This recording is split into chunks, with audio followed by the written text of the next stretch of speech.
किया देश की महामहिम राष्ट्रपति का अपमान। आदिवासी महिला के राष्ट्रपति बनने को नहीं बचा पाई कांग्रेस। आजादी के बाद देश पर एक छत्र राज करने वाली कांग्रेस पार्टी यूं ही गर्त में नहीं चली गई है।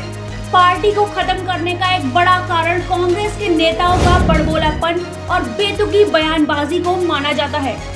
यही वजह है कि पार्टी दिन ब दिन गर्त में जा रही है। टाइटैनिक बनी हुई कांग्रेस की मुसीबतें उस समय और अधिक बढ़ गई जब पार्टी के दिग्गज नेता ने देश की महामहिम राष्ट्रपति का अपमान किया। इस अपमान के बाद तो मानो पूरे देश में कांग्रेस की छवि की जमकर किरकिरी हो रही है। कांग्रेस की मानसिकता पर सवाल उठाए जा रहे हैं और पार्टी आलाकमान पर तरह तरह के आरोप लगाए जा रहे हैं। आइए अब हम आपको दिखाते हैं आखिर कांग्रेस ने किस प्रकार किया देश की महामहिम राष्ट्रपति का अपमान और कैसे हो रही है कांग्रेस की किरकिरी। देखिए द न्यूज़ फैक्ट टीम की रिपोर्ट। कांग्रेस नेता अधीर रंजन चौधरी ने किया महामहिम राष्ट्रपति का अपमान। महामहिम के अपमान के बाद संसद में जमकर हुआ हंगामा। कांग्रेस नेता ने राष्ट्रपति द्रौपदी मुर्मू को कहा था राष्ट्रपत्नी। कांग्रेस पर लग रहे महिला और आदिवासी विरोधी होने के आरोपों से घिरी कांग्रेस की बयान के बाद हो रही किरकिरी। बृहस्पतिवार का दिन संसद में जबरदस्त हंगामे के बीच गुजरा।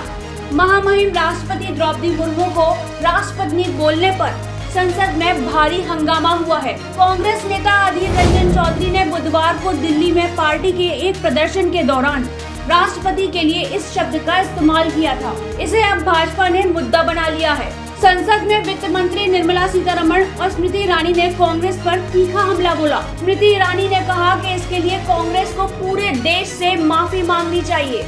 इस बीच लोकसभा और राज्यसभा की कार्यवाही हंगामे के चलते 12 बजे तक के लिए स्थगित कर दी गई थी। भाजपा का कहना है कि इस मामले में सोनिया गांधी को माफी मांगनी चाहिए। वहीं स्मृति ईरानी ने कहा कि कांग्रेस नेता का बयान बताता है कि उनकी पार्टी की सोच क्या है। उन्होंने कहा कि अधीर रंजन चौधरी ने राष्ट्रपति जी को राष्ट्र की पत्नी बताकर अपनी सोच उजागर की है।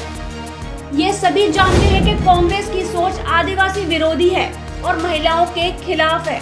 अधीर रंजन चौधरी ही नहीं, कांग्रेस को भी इस पर माफी मांगनी चाहिए।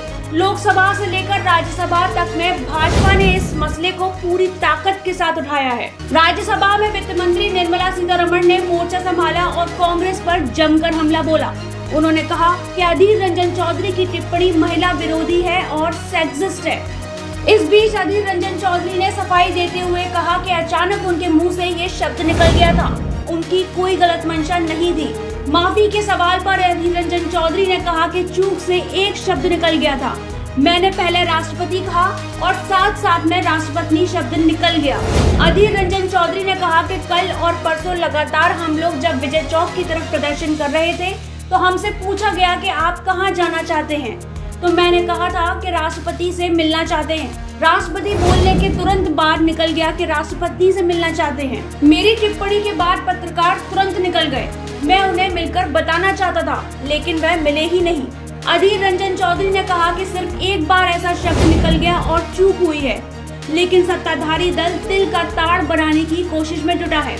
इसके लिए मुझे फांसी पर लटकाना है तो लटका दो। माफी मांगे जाने को लेकर भी उन्होंने मना कर दिया। Bureau report the news fact research team.